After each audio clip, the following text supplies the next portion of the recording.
तो प्रेम से ये मैं राजेंद्र भैया को पूछ रहा हूँ क्योंकि इतने बरसों से उनके अंदर ये निष्ठा भी रही और कई लोगों को हवन के रूप में सिर्फ़ वो जो बाहरी एक स्वरूप है कि अग्नि है और घी की घृत की आहुति है, जो भी सामग्री की आहुति है, को मंत्रोच्चार हो रहा है, वो तो एक बाहर का कलेवर हो गया यज्ञ का। पर उसका जो मर्म है, उसका क्या उद्देश्य है? तो राजेंद्र भैया थोड़ा बहुत इसके बारे में आप प्लीज़ बताइए। स्वामी जी ने बताया कि जो हवन जो है कर्म है और बहुत ही तेजस्वी कर्म है। इसमें देव सामने साक्षात रूप से अग्नि रूप में उपस्थित रहते हैं और आप साक्षात रूप से उन सब में यज्ञ में जो अच्छे द्रव्य हैं, उन द्रव्यों का उसमें आहुति देते हैं। तो ये जो तेजस्वी कर्म है, तेजस्वी कर्म करने का एक समी साधक के लिए एक ही उद्देश्य है कि उसका जो चित्त है, वो निर्मल हो जाए। चित्त की शुद्धि जो है, वही एक समी साधक का उद्देश्य है और चित्त की शुद्धि के लिए ही सारे उपासना कर्म हैं।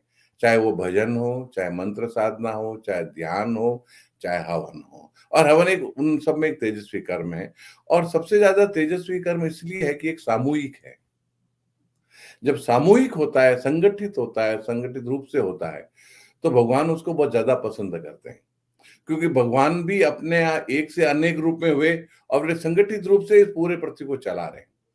तो जहां तक भगवान को हमें देने की जो प्रक्रिया है, वो तो निर्बाध चल रही है। जैसा शरीर उन्होंने दिया है और किसी के पास में नहीं है, मनुष्य के पास जैसा शरीर है, जैसी ये पृथ्वी एक ग्रह है, वैसा ग्रह आज तक कभी मिला नहीं हमको। सूर्य है, जल है, पानी है, सारी ऋतुएं हैं, फल हैं, ये हमको देते ही जा रहे हैं। अब मनुष्य क्या सोचता है, कई बार संसार में छोटे-मोटे प्रॉब्लम हो जाते हैं। कभी ट्रांसफर का इश्यू आ गया, किसी को परिवार में इश्यू आ गया, तो सोचता है भगवान से प्रार्थना करूं। स्वामी जी कहते थे प्रार्थना करने की जरूरत है ही नहीं, वो देता ही रहता है और जो आपको चाहिए वो देता है।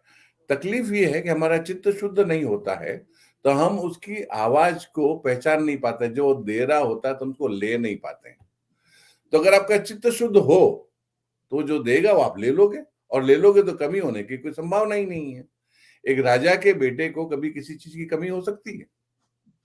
कोई कमी नहीं रहेगी।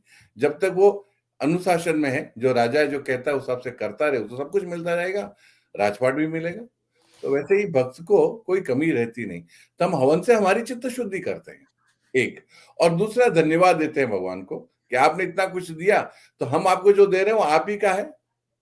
ये पृथ्वी, अग्नि, ये जो 5 पंच तत्व है, उन्हीं से सारी सामग्री बनी हुई है, वही सामग्री हम आपको वापस देते हैं। तो ये हवन का मर्म उन्होंने जैसा समझाया, उसमें मैं जो समझ सका, वो आपके सामने